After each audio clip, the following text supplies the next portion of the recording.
কি পালানোর কোনো উপায় আছে, সুযোগ আছে? কোনো সুযোগ নাই। আমি আপনি ইচ্ছা করলে মৃত্যু থেকে যদি পালাইতে পারি, পালাইতে চাই, কিন্তু পারবো? যারা বলেন পারবো? পারা সম্ভব না। এই পৃথিবীর সর্বশ্রেষ্ঠ মহামানব, আমার আপনার কলিজার হৃদয়ের স্পন্দন, রাহমাতুল লিল আলামিন নবী, বিশ্ব নবী জনাবে মুহাম্মদুর রাসূলুল্লাহ সাল্লাল্লাহু আলাইহি ওয়াসাল্লাম ইন্তিকালের পূর্ব মুহূর্তে পাতে অসুস্থ, হাঁটতে পারে না, উঠে দাঁড়াইতে পারে না। বলেন তো, বিশ্ব নবীকে আল্লাহ যে পাওয়ার দিয়েছিলেন, ক্ষমতা দিয়েছিলেন, পৃথিবীতে এমন কোন নবী ছিল? তাকে সাহাবীরা জিজ্ঞাসা করে, ইয়া রাসূলুল্লাহ, ইয়া হাবিবাল্লাহ, আপনি বলেছেন কোন ব্যক্তি মারা গেলে কাঁদা যাবে না, উচ্চ আওয়াজে কাঁদা যাবে না, আপনি কেন গুনগুন গুনগুন গুনগুন করে কাঁদেন? বাড়িতে চলেন, বাড়িতে চলেন।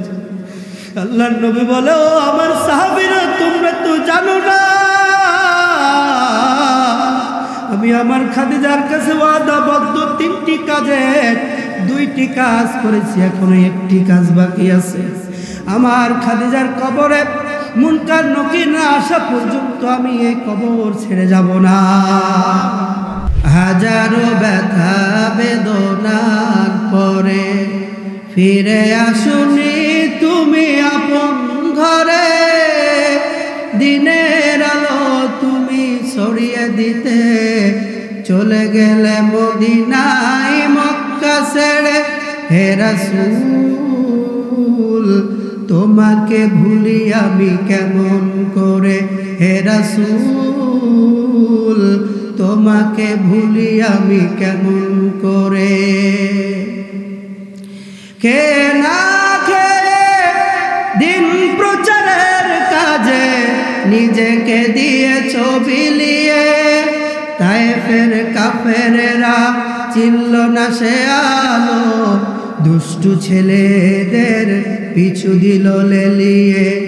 কে না খেয়ে দিন প্রচারের কাজে নিজেকে দিয়েছ বিলিয়ে, তায়েফের কাফেরেরা চিনল না সে আলো, দুষ্টু ছেলেদের পিছু দিল লেলিয়ে।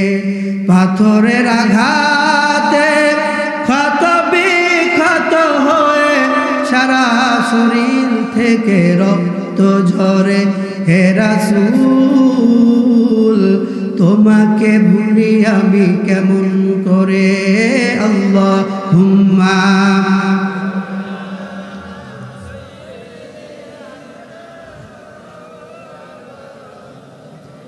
ওয়ালা আলি সাইয়্যিদিনা। হালকা হালকা। তুমি আসমানে থাকো প্রভু, আমি জমিনে, তবু তোমারি প্রেম জমে হৃদয় গহীনে। তুমি আসমানে থাকো প্রভু, আমি জমিনে, তবু তোমারি প্রেম জমে হৃদয় গহীনে। আমি তোমারি গোলাম গো, অন্য কারো না। আমি তোমারি গোলাম গো, অন্য কারো না। আলিমুল গায়েব তুমি, মালিক রব্বানা। আল্লাহু আল্লাহু আল্লাহু আল্লাহ, আল্লাহু আল্লাহু আল্লাহু আল্লাহ। একটু জিকির করি, লা ইলাহা ইল্লাল্লাহ, লা ইলাহা ইল্লাল্লাহ,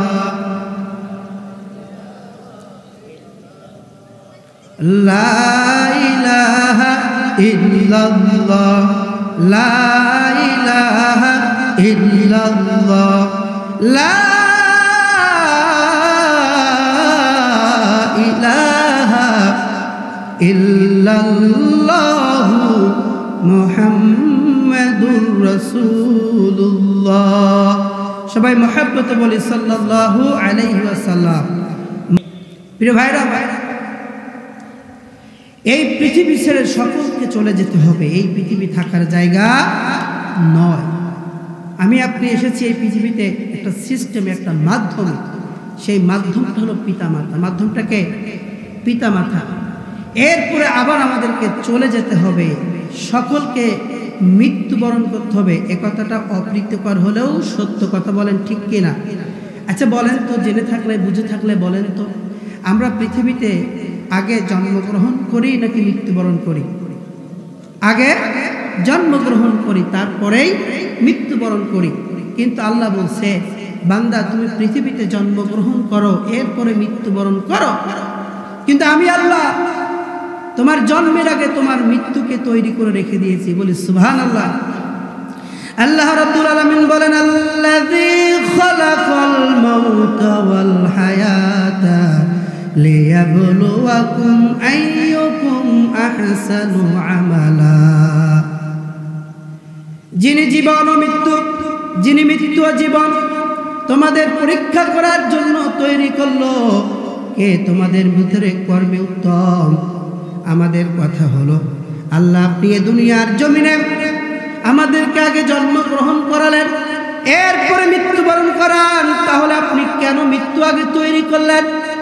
সিস্টেম অনুযায়ী, রুল অনুযায়ী তো আগে জন্ম তৈরি করার কথা, কিন্তু আল্লাহ কেন আগে মৃত্যু তৈরি করলেন? জানার দরকার আছে না নাই? জোরে বলেন, আছে না নাই? আছে, অবশ্যই আছে। এই কারণে আছে, আমরা তো পৃথিবীর জমিনে আগে জন্মগ্রহণ করি, এরপরে মৃত্যুবরণ করি। তাহলে মৃত্যুটা তো আগে আল্লাহ সৃষ্টি করার কথা ছিল না, আগে ছিল জীবন সৃষ্টি করার কথা। আল্লাহ রাব্বুল আলামিন জানাই দিলেন, এ গোলাম শুনে না, আমি আল্লাহ মৃত্যু কেন আগে তৈরি করলাম। আমি আল্লাহ তোরে দুনিয়ার জমিনে পাঠাবো। দুনিয়ার জমিনে পাঠানোর পর আমি আল্লাহ তোরে সংসার দিব, দুনিয়া দেব, বাড়ি দেব, গাড়ি দেব, অট্টালিকা দেব। এইগুলোর মোহে পড়িয়া মৃত্যুর কথা বেমালুম ভুলে যাবা। সারাটা জীবন তুমি অর্থের পিছনে দৌড়াবা। এখন কি তাই হচ্ছে কি হচ্ছে না? কোনো খোঁজ খবর নাই, ইবাদতের কোনো ইচ্ছা নাই, কোনো দেখভাল নাই। শুধুমাত্র কিভাবে অর্থ উপার্জন করা যায়, হালাল না হারাম, বাঁচার কোনো সময় নাই। কথা ঠিক কিনা? আল্লাহ জানা দিলেন, গোলাম শুনে নাও, আমি তোমাকে দুনিয়ার জমিনে পাঠাবো। দুনিয়ার মোহে তুমি পড়ে যাবা। কিভাবে অট্টালিকা তৈরি করবা, কিভাবে জমি বানাবা, গাড়ি কিনবা, বাড়ি তৈরি করবা, এগুলো নিয়ে তুমি ব্যস্ত হয়ে পড়বা। আমি আল্লাহ এমন তোমার একজন রব। আমি আল্লাহ তোমাকে রিটার্ন টিকিট আগে ধরিয়ে দিলাম। বান্দা দুনিয়ার জমিনে যখন যাবে, যাওয়ার আগে চিন্তা করবে, আমি তো জন্মগ্রহণ করেছি, কিন্তু জন্ম তৈরি করার আগে আমার রব, আমার আল্লাহ মৃত্যু তৈরি করে জানায় দিলেন, জন্মগ্রহণ যেহেতু করেছ, রিটার্ন টিকিট মৃত্যু তোমার হাতে ধরিয়ে দিলাম। আল্লাহু আকবার। তাহলে বলেন তো, মৃত্যুবরণ করা লাগবে না লাগবে? জোরে বলেন। মৃত্যুবরণ করা লাগবে। মৃত্যু থেকে বাঁচার কোনো উপায় আছে? জোরে বলেন, আছে। এই পৃথিবীর জমিনে কত মানুষ মৃত্যু থেকে বাঁচার চেষ্টা করেছে, বাঁচতে পারে নাই। পেরেছে কিনা? নমরুদ মৃত্যু থেকে বাঁচার চেষ্টা করেছে, বাঁচতে পারে নাই। ফিরআউন মৃত্যু থেকে বাঁচার চেষ্টা করেছে, বাঁচতে পারে নাই। এমনকি আবু জেহেল চেষ্টা করেছে মৃত্যু থেকে বাঁচবে, বলেন তো বাঁচতে পেরেছে? মৃত্যু থেকে বাঁচার কোনো সুযোগ নাই। কথা ঠিক কিনা? আল্লাহ রাব্বুল আলামিন বলেন, কুল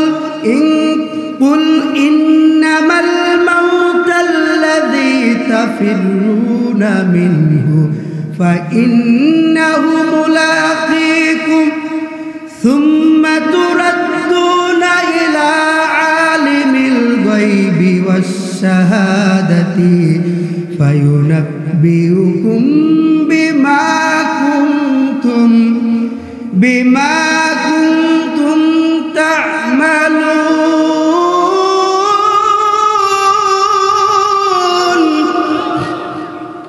আল্লাহ রাব্বুল আলামিন বলেন, গোলাম শুনে রাখো, আমি আমার নবীর মাধ্যমে জানাই দিলাম, কুল, হে আপনি পৃথিবীর সকল মানুষকে জানায় দেন, মৃত্যু থেকে যে তোমরা পলায়ন করতে চাও, বাঁচতে চাও, মৃত্যু অবশ্যই তোমাদের সাথে সাক্ষাৎ করবে, ঠিক কিনা? এরপরে তোমাদেরকে উপস্থিত হতে হবে জাননেওয়ালা এবং অজাননেওয়ালা, যিনি সকল কিছু জানে, ওই রবের সম্মুখে কথা বলেন, ঠিক কিনা? এজন্য মৃত্যু থেকে পালানোর কোনো সুযোগ আছে? জোরে বলেন আছে? মরণ থেকে যতই পালাও, মরণ তোমার লইবে ঘিরি, যদিও সুদূর আকাশ পানে লুকাও সে তাই লাগিয়ে সিঁড়ি। নদী পথে নৌকা চালাও ওহে মাঝি ভাই, বেলা ডোবার আগে আমি ওপারে উঠতে চাই। ডুবে গেলে বেলা রে আর ওঠে না, ভেঙে গেলে মেলা রে আর জমে না। নদীর পার ভাঙে ও পার গড়ে, এই তো নদীর খেলা।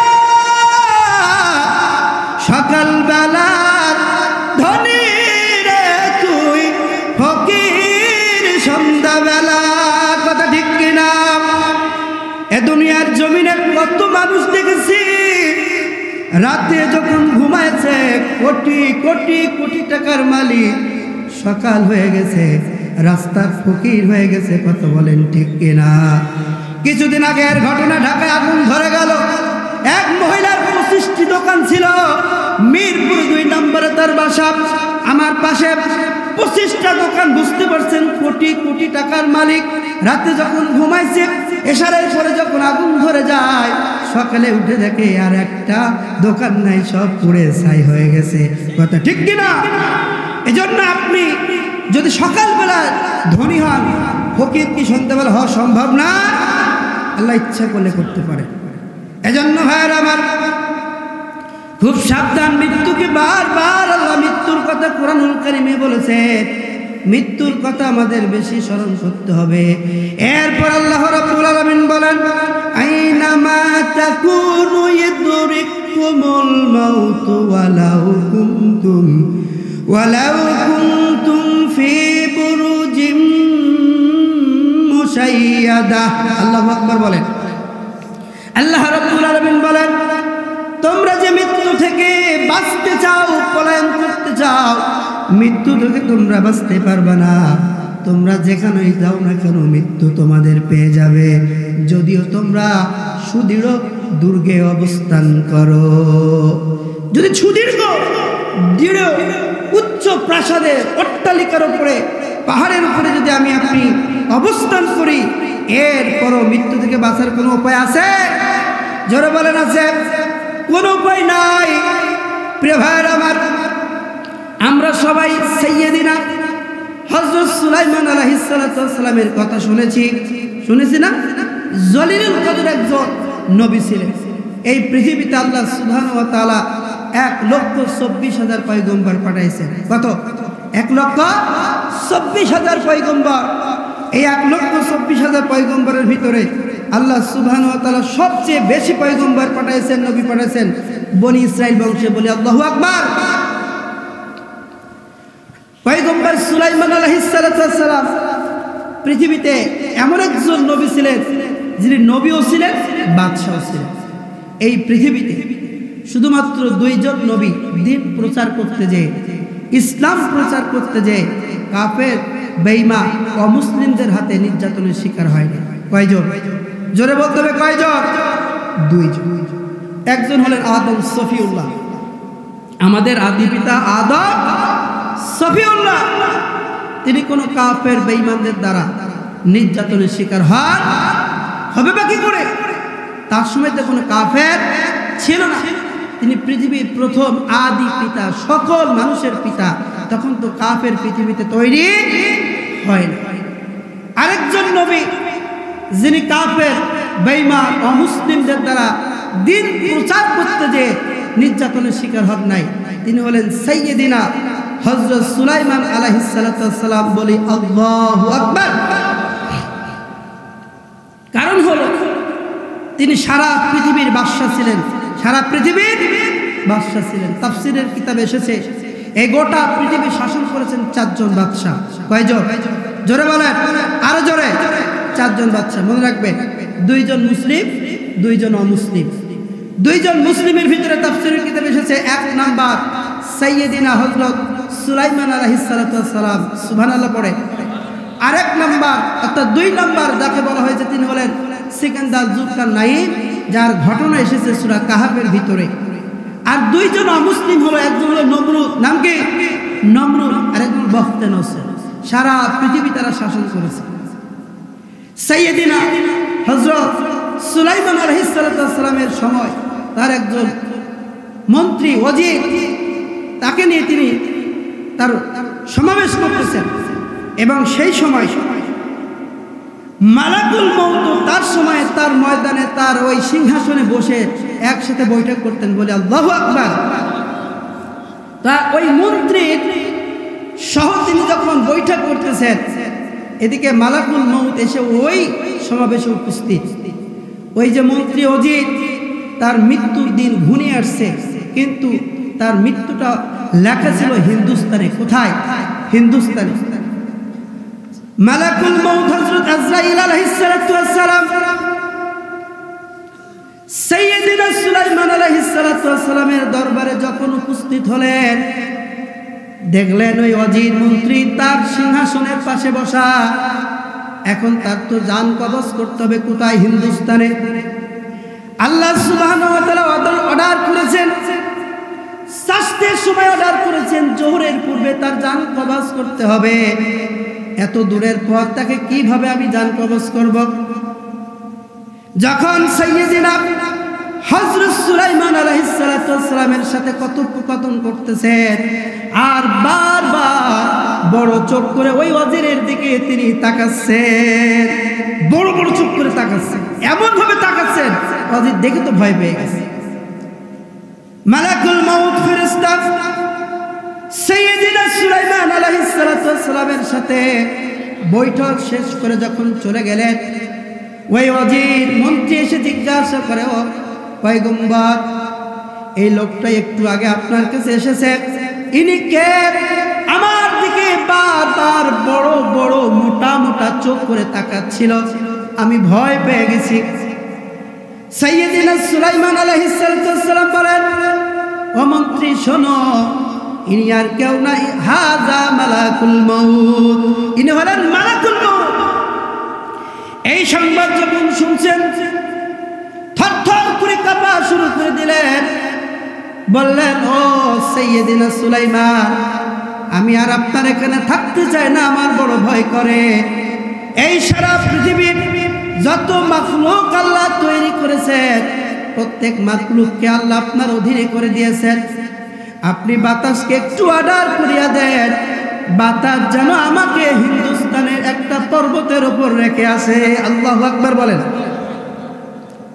সাইয়্যিদিনা সুলাইমান আলাইহিস সালাতু ওয়াস সালাম বাতাসকে অনুমতি দিলেন, হে বাতাস, আমার এই মন্ত্রীকে তুমি এই মুহূর্তে হিন্দুস্তানে উমুক পর্বতের উপর রেখে আসো। যাওয়ার আগে যে দেখে আজরাইল হাজির, মন্ত্রী ডাক দিয়ে বলে, তোমাকে তো আমি দেখেছিলাম সাইয়্যিদিনা সুলাইমান আলাইহিস সালাতু ওয়াস সালামের দরবারে, তুমি এখানে কিভাবে পৌঁছাইলা? জিজ্ঞাসা করলেন, কিভাবে পৌঁছাইলা? মালাকুল মউত ডাক দিয়ে বলো, মন্ত্রী ওজির শোনো, আমার রব আমার আল্লাহ তোমার মৃত্যুটা এই পর্বতের উপর লিখে রেখেছিল 40 দিন আগে। কতদিন আগে? জোরে বলেন, কতদিন আগে? এই পৃথিবীতে যত মানুষ জন্মগ্রহণ করে, চতুর্থ আসমানে আজরাইল আলাইহিস সালাতু ওয়াস সালামের একটা বিশাল বড় দপ্তর আছে, সেখানে তিনি অবস্থান করেন। তার সামনে বিশাল বড় একটা টেবিল আছে, ডান হাতে একটা গাছ আছে। কি আছে? গাছ আছে। এই গাছে যিনি জন্মগ্রহণ করেন তার নামটা ওই গাছে একটা পাতা জন্মগ্রহণ করে, বলে সুবহানাল্লাহ। আজরাইল আলাইহিস সালাতু ওয়াস সালাম যখন কারোর মৃত্যুবরণ ঘটাতে হয়, কাউকে জান কবজ করে, ওই ব্যক্তি যিনি মারা যাবেন তার ওই পাতাটা ওই টেবিলের উপর এসে পড়ে। 40 দিন আগে খবর হয়ে যায়, আসমানে ঘোষণা হয়ে যায় অমুক ব্যক্তির মৃত্যু হয়ে গেছে। সুবহানাল্লাহ পড়বে না? কিন্তু পৃথিবীর কে জানে না। এখানে আমরা যারা অবস্থান করতেছি হয়তো কারণ মৃত্যুর ডেট আজরাইলের হাতে চলে গেছে। কথা বলেন ঠিক কিনা? আমি জানি না, আপনি জানেন না, তবে আজরাইলের জানতে বাকি থাকে না। আজরাইল ডাক দিয়ে বলে, তুমি অবস্থান করতেছিলা সাইয়্যিদ, এবং এখানে আসার জন্য সুলাইমান আলাইহিস সালাতু ওয়াস সালামকে বললাম বাতাস তোমাকে পৌঁছাইয়া দিল, আর আমি তার পূর্বে এসে এখানে অবস্থান করলাম, আর তোমার কোনো উপায় নাই, এখন আমি তোমার জান কবজ করব। আল্লাহু আকবার বলেন। তাহলে মৃত্যু থেকে পালানোর কোনো উপায় আছে? সুযোগ আছে? কোনো সুযোগ নাই। আমি আপনি ইচ্ছা করলে মৃত্যু থেকে যদি পালাইতে পারি, পালাইতে চাই কিন্তু পারবো? যারা বলেন পারবো? পারা সম্ভব না। এই পৃথিবীর সর্বশ্রেষ্ঠ মহামানব আমার আপনার কলিজার হৃদয়ের স্পন্দন রাহমাতুল লিল আলামিন নবী বিশ্ব নবী জনাবে মুহাম্মদুর রাসূলুল্লাহ সাল্লাল্লাহু আলাইহি ওয়াসাল্লাম ইন্তেকালের পূর্ব মুহূর্তে পাতে অসুস্থ, হাঁটতে পারে না, উঠে দাঁড়াইতে পারে না। বলেন তো বিশ্ব নবীকে আল্লাহ যে পাওয়ার দিয়েছিলেন, ক্ষমতা দিয়েছিলেন, পৃথিবীতে এমন কোন নবী ছিল তাকে এই পাওয়ার দেওয়া হয়েছিল? হয় না। আমার আপনার নবীকে স্বয়ং আল্লাহ মালাকুল মউতকে পাঠাই বলেছিল, হে মালাকুল মউত তুমি চলে যাও আমার নবীর কাছে, আমার নবীর যদি অনুমতি পাও তাহলে তার জান কবজ করবা, আর যদি অনুমতি না পাও জান কবজ করতে পারবা? আল্লাহর নবী অসুস্থ হয়ে পড়লেন। জিবরাইল আলাইহিস সালাতু ওয়াস সালাম আল্লাহর নবীর দরবারে হাজির। আল্লাহর নবীর কাছে এসে বললেন, ইয়া রাসূলুল্লাহ, ইয়া হাবিবাল্লাহ, আসসালাতু ওয়াসসালামু আলাইকা ইয়া রাসূলুল্লাহ, ইয়া হাবিবাল্লাহ। আল্লাহ রাব্বুল আলামিন আমাকে পাঠাইছেন, সাথে আরেকজন মেহমান পাঠাইছে, যদি আপনি অনুমতি দেন আমি তাকে আপনার ঘরে নিয়ে আসব। আল্লাহর নবীর তো বুঝতে বাকি নাই। আজরাইলকে ডাক দিয়ে, জিবরাইলকে ডাক দিয়ে বলে, ভাই জিবরাইল যাও যাও তাড়াতাড়ি নিয়ে আসো, মেহমানকে বাইরে দাঁড়িয়ে রাখার কোনো দরকার নাই। আল্লাহর নবীর ডান পাশে এসে মালাকুল মউত দাঁড়ায় গেলেন, সালাম দিলেন, আসসালাতু ওয়াসসালামু আলাইকা ইয়া রাসূলুল্লাহ, আসসালাতু ওয়াসসালামু আলাইকা ইয়া হাবিবাল্লাহ। আল্লাহ রাব্বুল আলামিন আমাকে পাঠাইছেন আপনার জান কবজ করার জন্য। নবী গো, আদম সফিউল্লাহ থেকে আজ পর্যন্ত যত মানুষের জান কবজ করেছি, আল্লাহ কোনদিন বলে নাই ও আজরাইল অমুক ব্যক্তির জান কবজের সময় অনুমতি নিবা। কিন্তু আমার রব, আপনার রব আল্লাহ আপনার বেলায় বললেন, ও আজরাইল আমার নবীর জান কবজের পূর্বে অনুমতি নিবা। ইয়া রাসূলুল্লাহ, ইয়া হাবিবাল্লাহ, আমি আপনার কাছে অনুমতি চাই, আপনি যদি অনুমতি দেন আমি আপনার জান কবজ করব। আল্লাহু আকবার। এটা জিকির করি, লা ইলাহা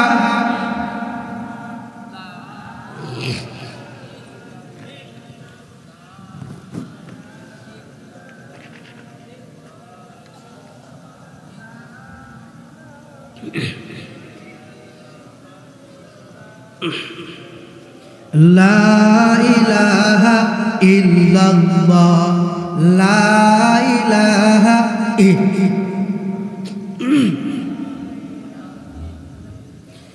লা ইলাহা ইল্লাল্লাহ মুহাম্মাদুর রাসূলুল্লাহ সাল্লাল্লাহু আলাইহি ওয়াসাল্লাম। আল্লাহর নবীকে বললেন, আপনি যদি অনুমতি দেন আমি আপনার জানটা কবজ করে ফেলব।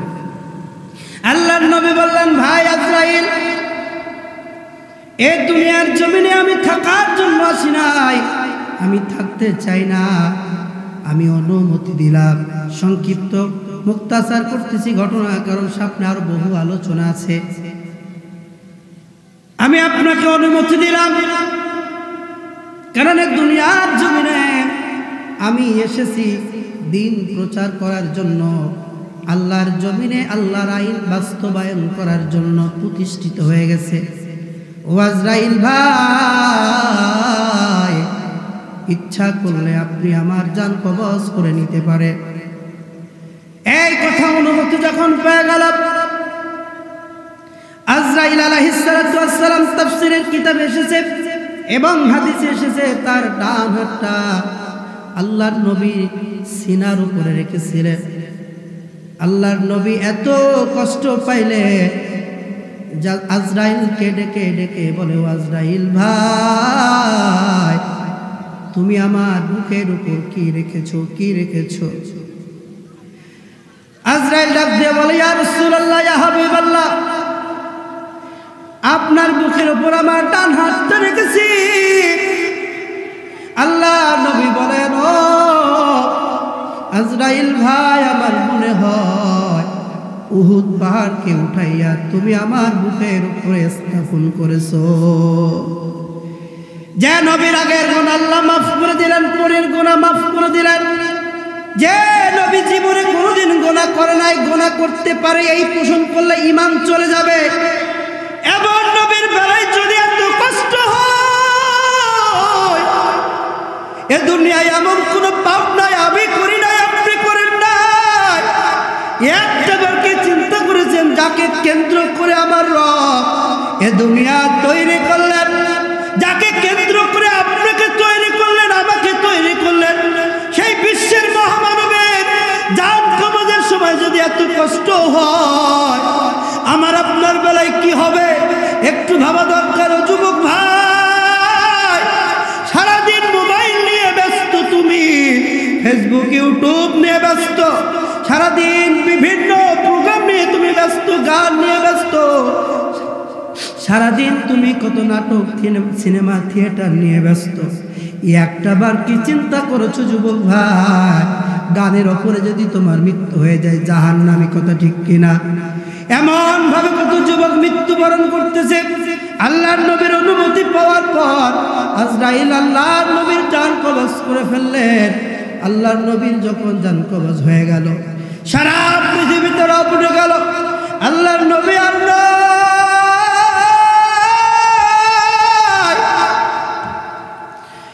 মদিনায় শোকের মাতম পড়ে গেল। জঙ্গলের ছোট্ট ছোট্ট ওই হরিণীর শাবকগুলো মায়ের দুধ পান করে না, ওই বাঘিনীর বাচ্চাগুলো দুধ পান করে না। 3 দিন পর্যন্ত মদিনায় কোনো মায়ের দুধ সন্তান পান করে না। মা বারবার সন্তানের মুখটা স্তনে লাগায় আর বলে, বাবা খেয়ে নাও, খেয়ে নাও, না খেলে মরে যাবা। বাঘিনীর বাচ্চাগুলোকে বলা হয় দুধ খেয়ে নাও, হরিণীর শাবকগুলোকে বলা হয় দুধ খেয়ে নাও। কিন্তু তাদের জবান নাই। তাফসীরের কিতাবে এসেছে, তারা তাদের ভাষায় বলতে চায়, মা দুধ কার জন্য খাবো? যে নবীর জন্য দুধ খেয়ে বেঁচে থাকতাম, যে নবীর চেহারা দেখলে দুধ পান করতে মনে চাইতো না, ক্ষুধা নিবারণ হয়ে যেত। আজকে তো এই নবী দুনিয়ার জমিনে না। মদিনায় শোকের মাতম পড়ে গেল, শোকে ঝরঝর কাঁপে থরথর ফেলিয়া নবীর লাশ। বেদরদিল আজরাইল কান্দে ফেলিয়া দীর্ঘশ্বাস। ইসরাফিলের প্রলয় বিশাল কাঁপে হাতে থরথর। জিবরাইলের বুক ভেসে যায়, অশ্রু ঝরে ঝরঝর। মাথাটা নিচু করে কাঁদে কেড়ে ওই শয়তান আজাজিল। ছলছল চোখে দাঁড়িয়েছিল ফেরেশতা মিকাইল। যত সাভুর পরি ভমরিয়া কাঁদে, শোকে আসমান গেছে সে, কোথায় আব্বা যান বলিয়া কাঁদিতেছেন ফাতেমা দুলালি মেয়ে।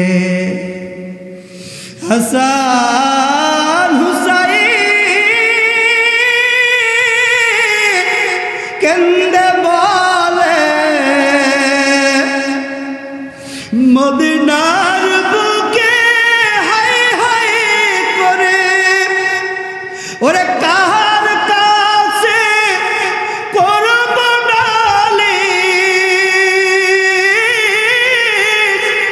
আর না জান ডাকবো কারে। হযরত বেলাল কেন্দে বলে, মদিনার বুকে হাই হাই করে, ওরে আজান দেবার কালে আমি আঙ্গুলি দিয়া দেখাবো কারে। আল্লাহু আকবার। বেলাল ডেকে ডেকে বলে, মদিনার মানুষেরা শোনো, আমি যখন আজান দিতাম আমার নবী আমার সামনে বসা থাকতো। আমি যখন আশহাদু আন্না মুহাম্মাদার রাসূলুল্লাহ বলতাম, আমি আমার শাহাদাত আঙ্গুলি দিয়া আমার রবকে বলতাম, মালিক, যে মহাপবিত্র নামটি আমার জবানে নিয়েছি ওই মানুষটি আমার সামনে বসা। নবী নাই, নবী নাই, আমি আর মদিনায় আজান দেব না। তাফসীরের কিতাবে এসেছে আল্লাহর নবীর ইন্তেকালের পর হযরত বেলাল আর জীবনেও একদিনও আজান দেয় নাই। ওমর পাগল হয়ে গেলেন। আল্লাহর নবীর ইন্তেকালের কথা যখনই কর্ণ শ্রবণ করলেন, পাগলের মতো হয়ে এসে উন্মুক্ত তরবারি নিয়ে বলে, এ ভাইরা আমার, আল্লাহর নবীর সাহাবীরা, যদি কেউ একটা বার বলো আল্লাহর নবীর পৃথিবীর জমিনে না, এই তরবারি দিয়ে তার ফয়সালা করা হবে। বিজ্ঞ সাহাবী হযরত আবু বকর রাদিয়াল্লাহু তাআলা আনহু ডাক দিয়ে বলে, ও ভাই ওমর, পাগলামি করিও না, সকলকেই মৃত্যুবরণ করতে হবে, আল্লাহর নবী মারা গেছে। ওমর ডাক দিয়ে বলে, ও ভাই আবু বকর, আমার মনে হয় আমার নবী মরে নাই, আমার মনে হয় আমার নবী ঠোঁট দিয়ে যেন কি বলে। আল্লাহু আকবার। ওমর রাদিয়াল্লাহু তাআলা আনহু তার কাঁধে আল্লাহর নবীর ঠোঁট মুবারক যখন রাখলেন, ওমর রাদিয়াল্লাহু তাআলা আনহু যেন শুনতে পাইলেন আল্লাহর নবীর পবিত্র ঠোঁট মুবারক দিয়ে উচ্চারিত হচ্ছে, ইয়া রাব্বি হাবলি উম্মতি, ইয়া রাব্বি হাবলি উম্মতি। রব্বুল আলামিন, আমার উম্মতের কি হবে, আমার উম্মতের কি হবে? নবী আমাদের জন্য কত কষ্ট করলেন, মৃত্যুর সময় নবী উম্মতকেও বলে নাই। আর কপাল পোড়া জাতি নবীর ভালোবাসায়, নবীর মহাব্বতে দাড়িটা রাখতে পারি না। কথা ঠিক কিনা ভাইরা? জিকির করি, লা ইলাহা ইল্লাল্লাহ।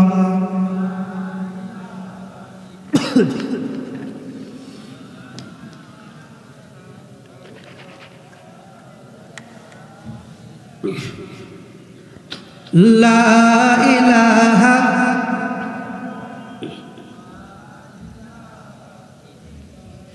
আল্লাহ নামে জিকির করবে যারা, আল্লাহর প্রিয় বান্দা তারা। জোরে, আল্লাহ নামের জিকির করবে যারা, আল্লাহর প্রিয় বান্দা তারা, আল্লাহর প্রিয় বান্দা যারা, জান্নাতে প্রবেশ করবে তারা। জোরে, লা ইলাহা।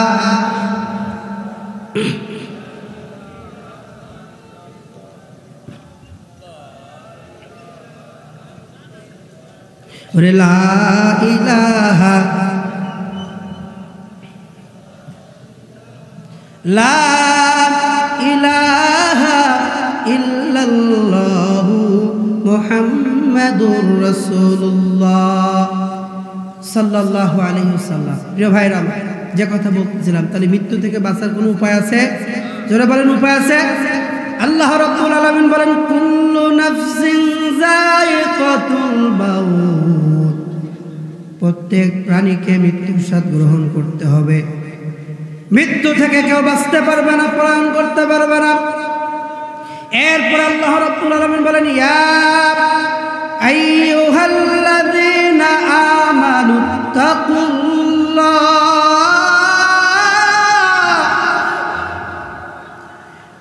ও ঈমানদাররা শোনো, যারা ঈমান এনেছো, ইত্তাকিল্লাহ, আল্লাহকে ভয় করো। কাকে ভয় করো? জোরে বলেন, কাকে ভয় করো? ওদিকে আল্লাহর নবী হাদিসে বললেন, আন মুআযিন রাদিয়াল্লাহু তাআলা আনহু আন্নাহু ক্বাল ইয়া রাসূলুল্লাহ আউসিনি, আল্লাহর নবী বললেন আউসিনি, ক্বালা ইত্তাকিল্লাহ হাইসুমা কুনতা আও আইনামা কুনতা। হযরত মুআয রাদিয়াল্লাহু তাআলা আনহু থেকে বর্ণিত, তিনি বলেন, ইয়া রাসূলুল্লাহ, ইয়া হাবিবাল্লাহ। প্রিয় ভাইরা, যে কথা বলতেছিলাম, তাহলে আল্লাহ রাব্বুল আলামিন বললেন ইত্তাকিল্লাহ, আল্লাহকে ভয় করো। অন্যত্র আল্লাহর নবী হাদিসে বললেন ইত্তাকিল্লাহ হাইসুমা কুনতা ওয়া মা আইনামা কুনতা, তুমি যেখানেই থাকো না কেন আল্লাহকে ভয় করো। কাকে ভয় করো? জোরে বলেন, কাকে ভয় করতে হবে? সার্বক্ষণিক, সারাক্ষণ কাকে ভয় করতে হবে? আল্লাহকে ভয় করতে হবে। আমিরুল মুমিনিন খলিফাতুল মুসলিমিন হযরত ওমর রাদিয়াল্লাহু তাআলার কথা তো আমরা সবাই শুনছি কিনা? তিনি ইসলামের দ্বিতীয় খলিফা ছিলেন। অর্ধ পৃথিবী তিনি শাসন করেছেন। কেমন নেতা তারা ছিলেন! যেহেতু আয়াতের সাথে হাদিসের সাথে কথাটা মিল আছে, এজন্য আমাকে বলতে হচ্ছে। আমার ভাইরা, অর্ধ পৃথিবীর খলিফা আমিরুল মুমিনিন খলিফাতুল মুসলিমিন হযরত ওমর রাদিয়াল্লাহু তাআলা আনহু মরুভূমি রাস্তা দিয়ে যায়, সাথে কোনো সফর সঙ্গী নাই, কোনো বডিগার্ড নাই, একা একা যাচ্ছেন মরুভূমি রাস্তা, পাহাড়ি অঞ্চল, প্রচন্ড গরম। কাছে যা পানি ছিল সব পানি শেষ হয়ে গেছে, পানি পিপাসা লাগছে। অর্ধ পৃথিবীর খলিফা রাস্তা দিয়ে যায়, কোনো বডিগার্ড লাগে না, কোনো সফর সঙ্গী লাগে না। আর আমার দেশের যদি একজন এমপি, মন্ত্রী অথবা চেয়ারম্যান যায়, বডিগার্ডের জ্বালাই রাস্তায় চলা যায় না। কথা ঠিক কিনা? অর্ধ পৃথিবীর খলিফা তারাও তো নেতা ছিলেন, আর আমরাও তো নেতা পেয়েছি। কিছু দূর যাওয়ার পর প্রচন্ড পানি পিপাসা, সহ্য করতে পারে না, কোথায় পানি পাবে, কি খাবে, তৃষ্ণার্ত। কিছু দূর যাওয়ার পরে দেখলে একজন রাখাল কিছু ছাগল বকরি চড়ায়, কাছে যে সালাম বিনিময় করলেন, আসসালামু আলাইকুম ইয়া আখি, ও আমার ভাই, তোমার উপর আল্লাহর শান্তি বর্ষিত হোক। আমি একজন মুসাফির, প্রচন্ড তৃষ্ণার্ত, পানি পিপাসা পেয়েছে আমার, তুমি কি একটু আমাকে পানি খাওয়াইতে পারবা? রাখাল ডাক দিয়ে বলে, আমার কাছে কোনো পানি নাই, ও মুসাফির ভাই, আমি আপনাকে পানি খাওয়াইতে পারবো না। আমিরুল মুমিনিন খলিফাতুল মুসলিমিন হযরত ওমর ডাক দিয়ে বলে, তোমার কাছে যেহেতু পানি নাই, দেখা যায় তোমার কাছে দুধ দেওয়া নেওয়ালা অনেকগুলো ছাগল দেখা যায়, ওখান থেকে একটা গ্লাস দুধ তুমি আমারে দাও।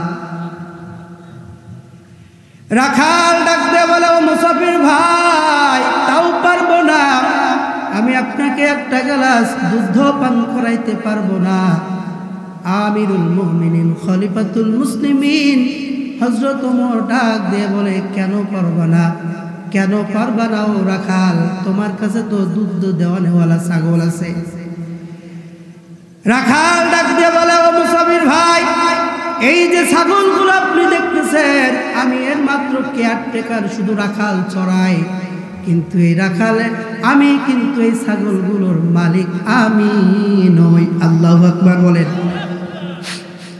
আমিরুল মুমিনিন খলিফাতুল মুসলিমিন ডাক দিয়ে বলে, বুঝলাম এই ছাগলের মালিক তুমি নও, তাহলে আমি মুসাফির, আমাকে গরিব মনে করিও না, তুমি আমার কাছে একটা ছাগল বিক্রি করে দাও, ওই ছাগল থেকে দুধ দহন করে আমি 1 গ্লাস দুধ পান করে যাওয়ার সময় তোমাকে আবার ছাগলটা ফিরিয়ে দিয়ে যাব।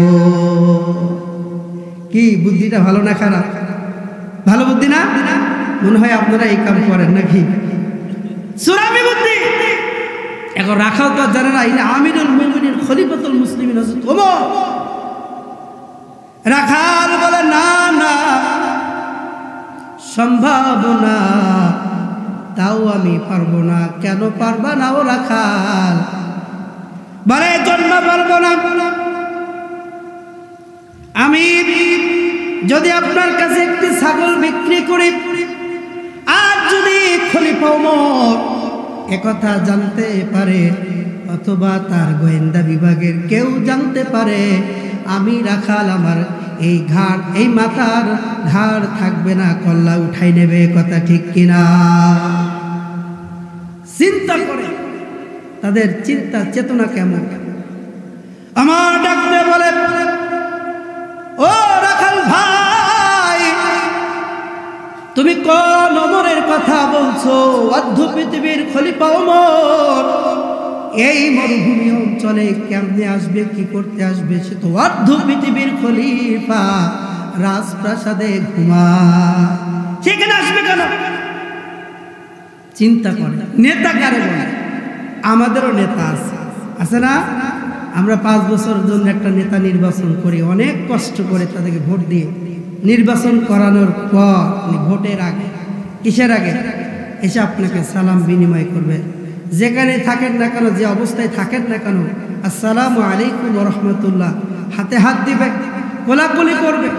আপনি তাকে ভোট দিলেন, জয়যুক্ত করলেন, করার পরে এখন মনে করেন আপনি বাজারে অথবা রাস্তায়, হ্যাঁ, আপনি নিজের থেকে বলছেন ভোটের আগে, উনি আপনার সাথে কোলাকুলি করতেছেন, আর আপনি বলছেন, ভাই আমার গায়ে কাদা, আমি খেটে খাওয়া মানুষ, আমার গায়ে কাদা, আপনি আমার সাথে কোলাকুলি করেন না?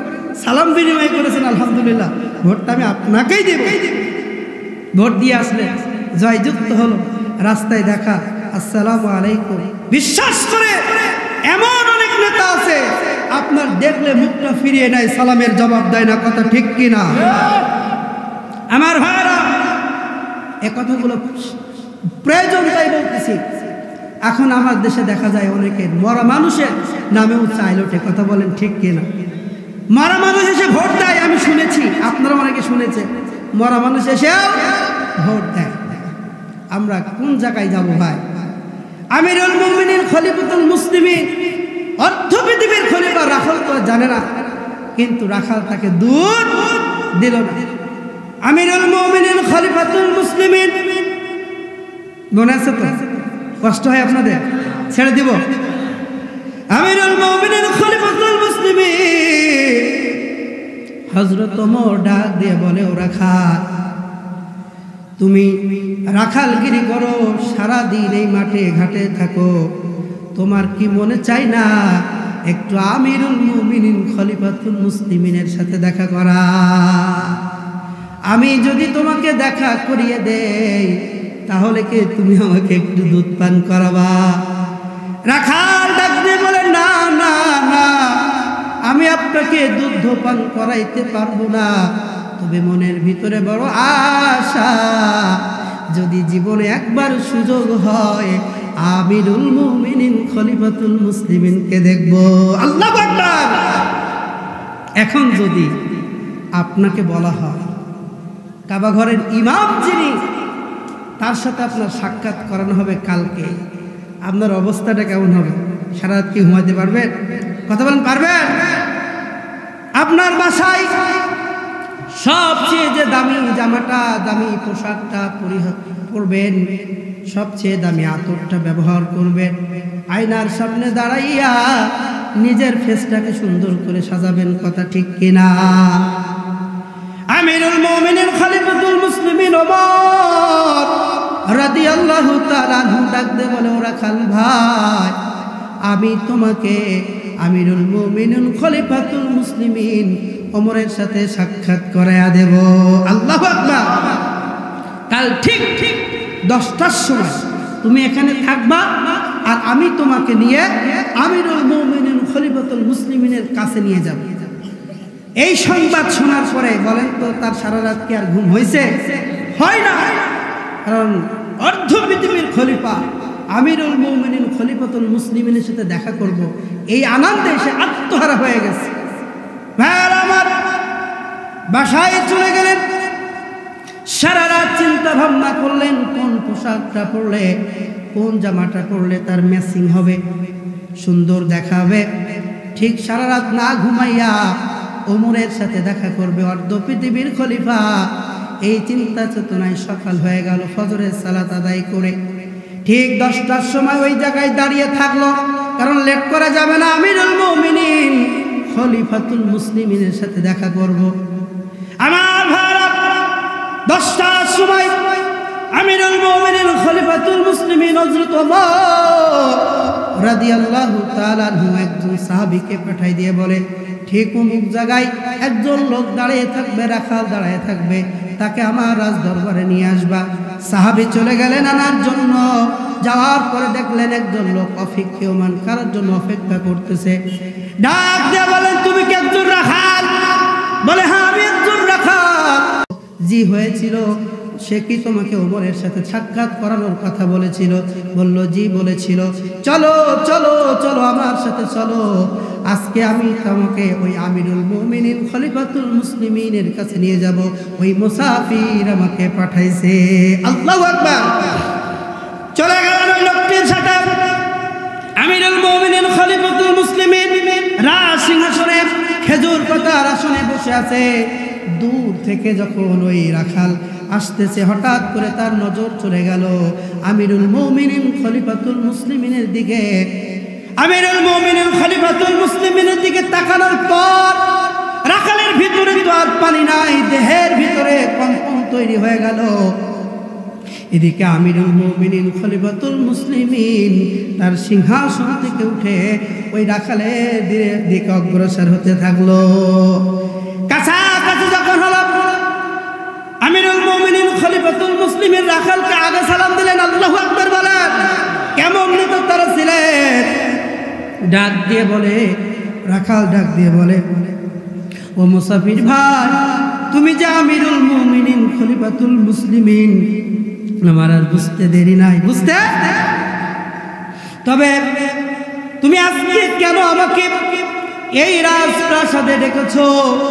ইচ্ছা করলে তো ওই মরুভূমিতে তুমি আমাকে কয়েকটা চড় থাপ্পড় মারতে পারতা। আমি তোমাকে দুধ দেইনি, এজন্য তুমি আমাকে মারার জন্য এই রাজপ্রাসাদে নিয়ে এসেছো। ও আমিরুল মুমিনিন খলিফাতুল মুসলিমিন, শোনেন, আল্লাহর নামে কসম করে বলি, যদি আমি জানতাম আপনি আমিরুল মুমিনিন খলিফাতুল মুসলিমিন ওমর অর্ধ পৃথিবীর খলিফা, আল্লাহর নামে কসম করে বলি, এরপরেও আমি আপনাকে দুধ দিতাম না। আল্লাহু আকবার। আমিরুল মুমিনিন খলিফাতুল মুসলিমিন বলেন, ও রাখাল, তোমাকে কি মনে হয় আমি তোমাকে আঘাত করব, মারবো? এজন্য নিয়ে এসেছি। রাখাল ডাক দিয়ে বলে, তাহলে কেন নিয়ে আসলেন? আমিরুল মুমিনিন খলিফাতুল মুসলিমিন ডাক দিয়ে বলে, ও রাখাল, কালকে তোমার ভিতর আমি এখন একটা গুণ দেখেছি, যে গুণটার কারণে তোমাকে পুরস্কৃত করব। কারণ তুমি আমাকে দেখার পরে তোমার কাছ থেকে একটা গ্লাস দুধ চেয়েছি, দাও নাই। এরপরে তোমার কাছে একটা ছাগল কিনতে চেয়েছি, দাও নাই। তুমি তোমার মালিকের প্রতি কত নম্র ভদ্র, তুমি একজনকে ভয় করেছো, তিনি কে? জোরে বলতে হবে, তিনি কে? আমরা কাকে ভয় করব? আল্লাহকে ভয় করব। বিশ্বাস করে আমার আপনার অন্তরে যদি আল্লাহর ভয় থাকে, কার ভয়? আল্লাহর ভয় থাকে, তাহলে আজকে থেকে সুদ আর খাবো না, খাবো না, খাবো না। কথা ঠিক কিনা? যদি আমার আপনার ভিতরে আল্লাহর ভয় থাকে, তাহলে আমি আপনি কোনোদিন খাদ্য দ্রব্যে ভেজাল দিতে পারবো না। কথা বলেন ঠিক কিনা? যদি আমার আপনার ভিতরে আল্লাহর ভয় থাকে, কোনোদিন অন্যের সম্পদ নিজের মনে করে আত্মসাৎ করতে পারবো। যদি আমার আপনার ভিতরে আল্লাহর ভয় থাকে, কোনোদিন দিনের ভোট রাতে হতে পারে। কিন্তু আজকে আমার আপনার ভিতরে আল্লাহর ভয় আছে? কথা বলতে হবে, ভয় আছে? যদি বিশ্বাস করেন কথাগুলো বাস্তব, তাই বলতেছি। আপনি মুখে দাঁড়িয়ে আছে, মাথায় টুপি আছে, গায়ে পাঞ্জাবি আছে, আপনি মসজিদের প্রথম কাতারের মুসল্লি হতে পারেন, কিন্তু আপনার পরিচয়টা তখন প্রকাশ পেয়েছে যখন বর্ষা টাকা নিয়ে ভাগছে। এই কালীগঞ্জ থানার ভিতরে অনেক হাজি সাহেবের টাকা ওই বর্ষা ছবির ভিতরে ছিল। ঠিক কিনা? আপনি যদি হাজি হতে পারেন, মাওলানা হতে পারেন, মুফতি হতে পারেন, যদি আপনি 1 টাকা সুদ খান, আল্লাহর নবী বলেছেন যে 1 টাকা সুদ খায় যে তার নিজের আপন মাকে 42 বার বিবাহ করে। কথা ঠিক কিনা? বর্ষা সমিতি যারা টাকা রাখছিল, প্রকাশ অনেকেই আজকে লজ্জায় কথা বলতে পারে নাই। বড় বড় আল্লাহওয়ালা, বড় বড় দিনদার পরহেজগার মুত্তাকি হাজি সাহেব, আমার কাছে খবর আছে, কথাগুলো বলবো না। আল্লাহর ভয় যদি অন্তরে থাকতো, বিশ্বাস করে সমিতির সাথে সম্পর্ক থাকতে পারে। আল্লাহর ভয় আমার আপনার অন্তরে যদি থাকে, কোনো অন্যায় কাজ আমি আপনি করতে পারবো না। আমার ভাইরা, এজন্য মৃত্যু থেকে পালানোর কোনো সুযোগ নাই। আর সংক্ষিপ্ত আলোচনা মুক্তাসার করে দেব। মানুষ যখন মরে যাবে, মৃত্যু বরণ করার পর এবার সবাই কবরের দিকে চলে যাবে। কোথায় চলে যাবে? জোরে বলেন। মানুষ যখন মরে যাবে, মৃত্যু হলো এমন একটি বস্তু, কবরে যাওয়ার একটা পথ। মৃত্যু বরণ করার পর প্রতিটি মানুষকে কবরে যাওয়া লাগবে। কথা বলেন ঠিক কিনা? আমি আপনি দুনিয়ার জমিনে কত বাড়ি করেছি, কত গাড়ি আছে, কত টাকা পয়সা ব্যাংক ব্যালেন্স আছে, বলেন মৃত্যুর পরে আমার সাথে কি কিছু যাবে? কেউ যাবে? যাবে নাকি? আপনার বিবি যাবে, আপনার ছেলে যাবে, আপনার মেয়ে যাবে, আপন জন বলতে কেউ যাবে? জোরে বলতে হবে, কেউ যাবে? কেউ যাবে না। আপনার সাথে আপনাকে আগাই যেতে হবে। কথা বলেন ঠিক কিনা? জোরে বলতে হবে ঠিক কিনা? আজকে মরলে কালকে 2 দিন, পরের দিন কেউ কাঁদবে না। যাদের জন্য করলা কামাই, মরলে তারা চিনবে না। কথা ঠিক কিনা? আজকে মরলে কালকে 2 দিন, পরের দিন কেউ কাঁদবে না। যাদের জন্য করলা কামাই, মরলে তারা চিনবে না। থাকতে সময় পূর্ণ করো, ঈমান করো খাঁটি, তোমার আমার শেষ ঠিকানা 3.5 হাত মাটি। কথা ঠিক কিনা? ইলাহা ইল্লাল্লাহু মুহাম্মাদুর রাসূলুল্লাহ সাল্লাল্লাহু আলাইহি ওয়াসাল্লাম। যে কথা বলতেছিলাম ভাই, তাহলে আল্লাহর ভয় আমাদের অন্তরে তৈরি করতে হবে। কথা ঠিক কি? যদি আমার আপনার অন্তরে আল্লাহর ভয় থাকে, এই যে বর্ষাকাল আসে, বর্ষাকাল আসার পরে আমরা সবাই চাষি, কৃষক, কি ঠিক না? আমরা কোদাল একটা কাঁধে নিয়ে জমির কাছে চলে যাই। জমি দেখুন আইল আছে, কি আছে? আয়। আমার মনে হয় এটা সারা বাংলাদেশে জমি সবই খোটার গোড়া। কোথায়? খোটার গোড়া। এত সম্পদ আছে, হ্যাঁ, ব্যাংকে ভর্তি সম্পদ, শত শত বিঘার মালিক, এরপর এই জমি খোটার গোড়া।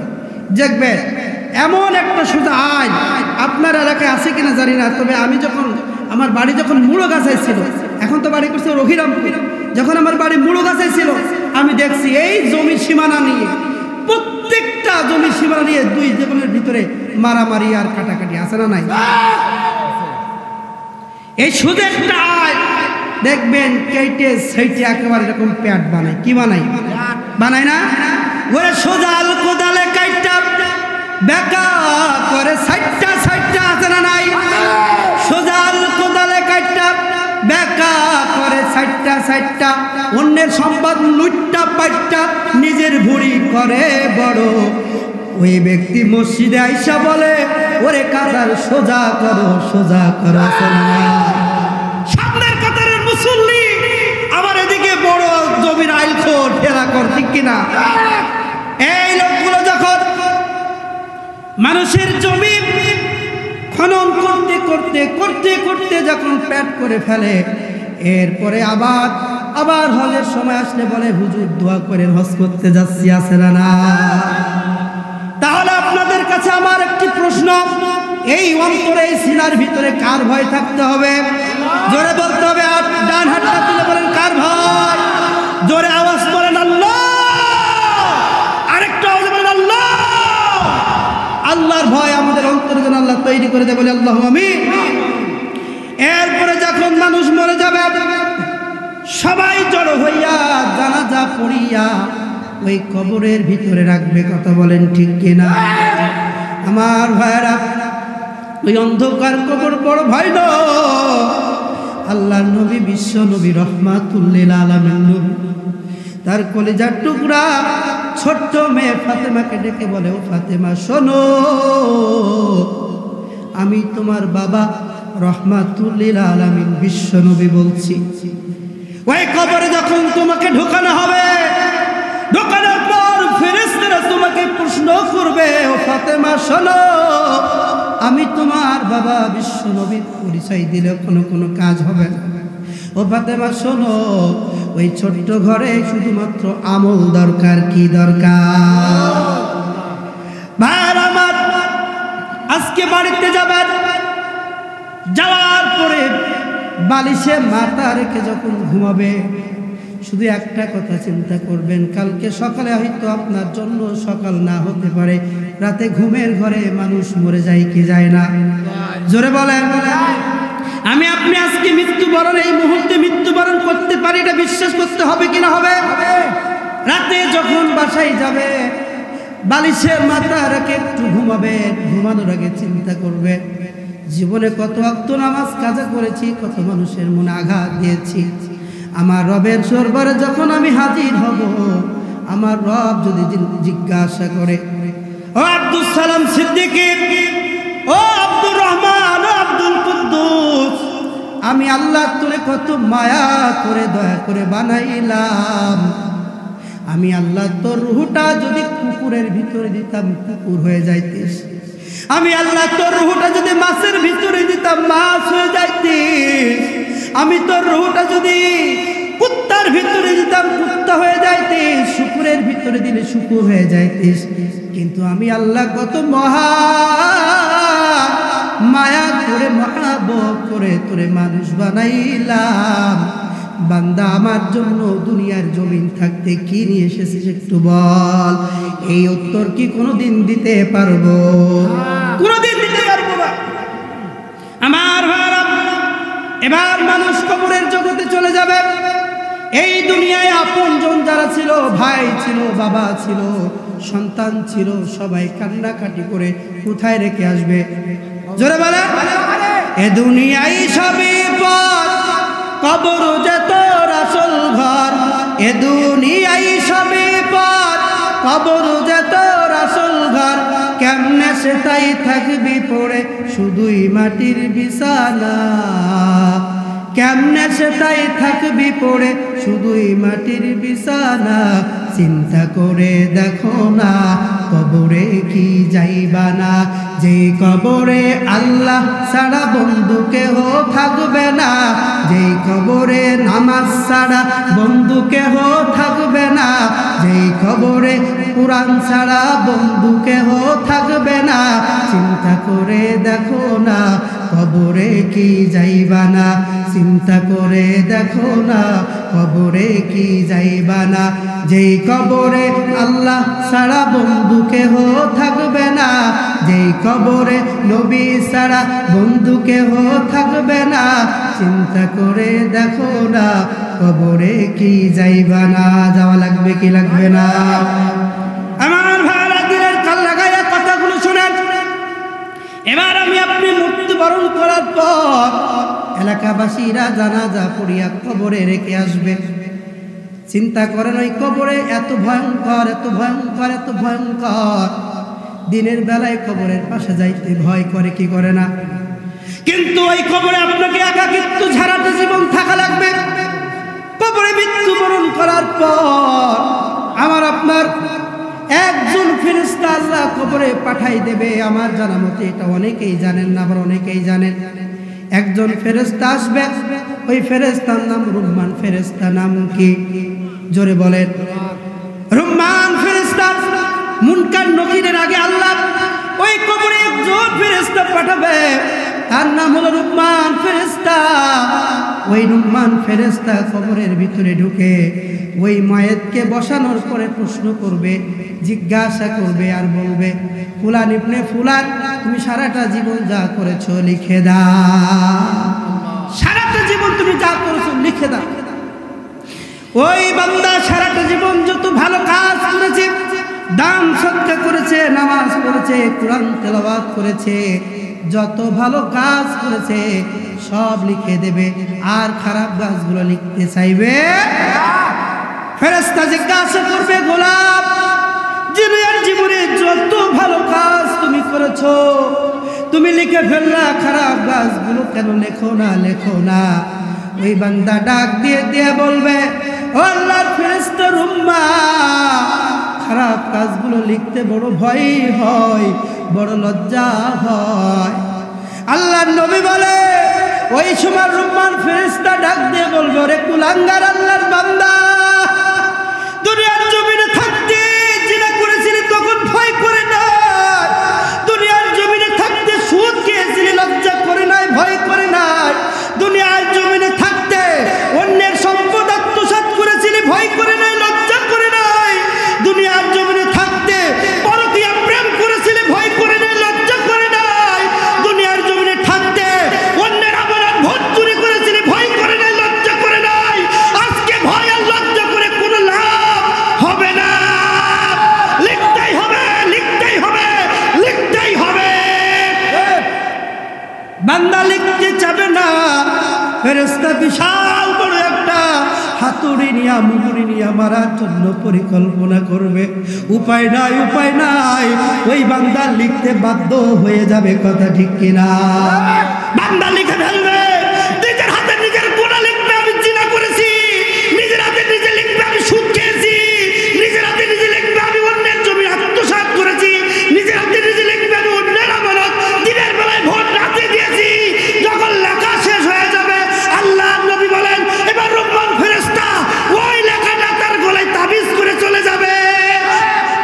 আমার ভাইরা একটু চিন্তা করেন, আমি আপনি কোথায় নিজের হাতে নিজের খারাপ কাজ কেউ লিখতে চাই? লিখতে হবে। কি হবে উপায় একবার ভাবে, পালাবা কোথায় তুমি, ভাগবা কোথায়, জোরে পালাবা কোথায় তুমি, আরো পালাবা কোথায় তুমি, প্রভুর হুকুম অমান্য করিলে, প্রভুর বিধান অমান্য করিলে বাঁচার কোনো তোমার নাই যে উপায়। পালাবা কোথায়, ভাল লাগে না? জোরে বলেন না, পালাবা কোথায় তুমি, পালাবা কোথায় তুমি। আমার ভাইরা, এরপরে রুমান ফেরেশতা চলে যাবে। আল্লাহ রাব্বুল আলামিনের পর ওই কবরে দুজন, কবর মুনকার নাকির নামে দুইজন ফেরেশতা বাড়াবে। কয়জন? আরো জোরে বলেন। মুনকার নাকির প্রত্যেক বান্দার কবরে হাজির হয়ে যাবে। আম্মা জান খাদিজাতুল কুবরা রাদিয়াল্লাহু তাআলা আনহা আল্লাহর নবীকে একদিন বলেন, ইয়া রাসূলুল্লাহ, ইয়া হাবিবাল্লাহ, আমি আপনার স্ত্রী, প্রথম স্ত্রী, জীবনে আপনার কাছে কোনোদিন কিছু চাই নাই, আজকে আপনার কাছে একটা জিনিস চাইবো, আপনি কি দেবেন? আল্লাহু আকবার বলেন। আল্লাহ নবীর কাছে জীবনে কোনোদিন কিছু চাই নাই, আজকে একটা জিনিস চাইবো, ইয়া রাসূলুল্লাহ কি দেবে? আম্মা জান খাদিজার কথায় আল্লাহ নবী বলেন, ও খাদিজা, বলো বলো কি চাও, কি চাও? আম্মা জান খাদিজা বলেন, ইয়া রাসূলুল্লাহ, ইয়া হাবিবাল্লাহ, ওই কবরে দুজন ফেরেশতা আসবে মুনকার নাকির। জানি না তারা কি প্রশ্ন করবে, জানি না আমি খাদিজা উত্তর দিতে পারবো কিনা জানি না। ইয়া রাসূলুল্লাহ, ইয়া হাবিবাল্লাহ, ওই কবর বড় ভয়ঙ্কর, জানি না আমি উত্তর দিতে পারবো কিনা। আপনি নবী আমার কবরে যখন মুনকার নাকির আসবে, আমি যদি প্রশ্নের উত্তর দিতে যেয়ে ভুলে যাই, আপনি একটু তালকিন দেবেন। আল্লাহু আকবার বলেন। আম্মা জান খাদিজা বলেন, ইয়া রাসূলুল্লাহ, দ্বিতীয় কাজ হলো আমার মৃত্যুর পর আপনি নিজে আমার জানাজা পড়বেন, আর 3 নাম্বার হলো আপনার জুব্বা দিয়ে আমার গায়ের কাপড়ের কাপড় পরাবেন। আল্লাহু আকবার। আমার আপনার বিবিরা কি চাই? শাড়ি চাই, লিপস্টিক চাই, চুলে পাউডার চাই, বলে দাও দাও, শোকেজ আজমালিতে সব ভরে দাও, কিন্তু কোনোদিন চাই না, কোনোদিন বলে না ও আমার প্রাণের স্বামী, কোরআন পড়তে পারি না, একটু কোরআন পড়ার ব্যবস্থা করে দাও, বলে নাকি? পর্দা করে না, পর্দার ব্যবস্থা করে দাও, কোনোদিন বলে না কথা, প্রাণের স্বামী আমি একটু দেখতে চাই এখানে এমন কোনো পুরুষ আছে কিনা। কোনোদিন তার স্ত্রী বলছে তুমি গরিব হও, রিক্সা চালাও, ভ্যান চালাও, কোনো দুঃখ নাই, কিন্তু কোনোদিন হারাম পথে উপার্জন করতে পারবা না, এমন কোন স্ত্রী বলছে? দেখি তো, হাত তোলেন তো। 1 2 2 3 4 মাশাআল্লাহ বলেন, মাশাআল্লাহ। এইরকম স্ত্রী আমরা চাই। সারাদিন পরিশ্রম করবো, স্ত্রী মুখ দিয়ে যেন এই কথা বের হয় যে তুমি যা করো তা করো, হারাম পয়সা যেন বাসায় নিয়ে না আসো। কথা বলেন ঠিক কিনা? আম্মা জান খাদিজাতুল কুবরা রাদিয়াল্লাহু তাআলা আনহা আল্লাহর নবীর কাছে কয়টা জিনিস চাইলেন? জোরে বলেন, কয়টা জিনিস চাইলেন? আম্মা জান খাদিজা রাদিয়াল্লাহু তাআলা আনহা ইন্তেকাল করলেন। আল্লাহর নবী, বিশ্ব নবী, রাহমাতুল লিল আলামিন নবী নিজেই আম্মা জান খাদিজার জানাজা পড়লেন, নিজের গায়ের জুব্বা দিয়ে কি বানাই দিলেন? কাপড়ের কাপড় বানাই দিলেন। এরপরে কবরস্থ করা হয়ে গেল। সাহাবীরা সবাই চলে আসে, কিন্তু আল্লাহর নবী কবরের পাশে বসে বসে বসে বসে বসে বসে গুনগুন গুনগুন করে কাঁদে। সাহাবীরা জিজ্ঞাসা করে, ইয়া রাসূলুল্লাহ, ইয়া হাবিবাল্লাহ, আপনি বলেছেন কোন ব্যক্তি মারা গেলে কাঁদা যাবে না, উচ্চ আওয়াজে কাঁদা যাবে না, আপনি কেন গুনগুন গুনগুন গুনগুন করে কাঁদেন? বাড়িতে চলেন, বাড়িতে চলেন। আল্লাহর নবী বলে, ও আমার সাহাবীরা, তোমরা তো জানো না আমি আমার খাদিজার কাছে ওয়াদাবদ্ধ 3টি কাজের 2টি কাজ করেছি, এখনো 1টি কাজ বাকি আছে। আমার খাদিজার কবরে মুনকার নাকির না আসা পর্যন্ত আমি এই কবর ছেড়ে যাব না। আল্লাহর নবী কোন খাদিজার কথা বলছে একটুকে চিন্তা করেছে? আল্লাহর নবী যখন হেরা গুহায় ধ্যানমগ্ন হয়ে থাকতেন, আম্মা জান খাদিজাতুল কুবরা রাদিয়াল্লাহু তাআলা আনহা পাহাড়ের চূড়ায় আল্লাহর নবী নিজে খাবার নিয়ে যেতেন। সুবহানাল্লাহ বলে। হেরা পাহাড়ের আল্লাহর নবী ধ্যানমগ্ন করতেন। এখানে যারা হাজী সাহেবরা গেছে, হেরা পাহাড় অনেক উঁচু, সেখানে স্বাভাবিকভাবে কাফেরদের চোখ এড়িয়ে সেখানে যাওয়া কষ্টকর। আম্মা জান খাদিজা নিজেই সেই আমার নবীর আপনার কলিজার টুকরা নবীর জন্য খাবার নিয়ে যেতেন। আল্লাহু আকবার বলবেন না? শুধু তাই না, আম্মা জান খাদিজাতুল কুবরা রাদিয়াল্লাহু তাআলা আনহা এমন একজন ব্যক্তি ছিলেন, দিনের প্রচারের জন্য, দিন প্রচারের জন্য আল্লাহর নবী বাহিরে চলে যেতেন, বহু রাত বাসায় ফিরতেন। আল্লাহর নবী ঘরের ভিতরে এসে শুধু ডাকতেন, ও খাদিজা, সাথে সাথে দরজা খুলে যেত। আল্লাহর নবী ডাক দিয়ে বলতেন, ও খাদিজা, কোনদিন একটার বেশি 2টা ডাক দেয় নাই, সাথে সাথে দরজা খুলে গেছে। খাদিজা রে, তুমি কি কোনদিন ঘুমাও না? আম্মা জান খাদিজা রাদিয়াল্লাহু তাআলা ডাক দিয়ে বলে, ইয়া রাসূলুল্লাহ, ইয়া হাবিবাল্লাহ, আমি জানি দুনিয়ার জমিনে আপনার বাবা নাই, মা নাই, আপনি বড় এতিম।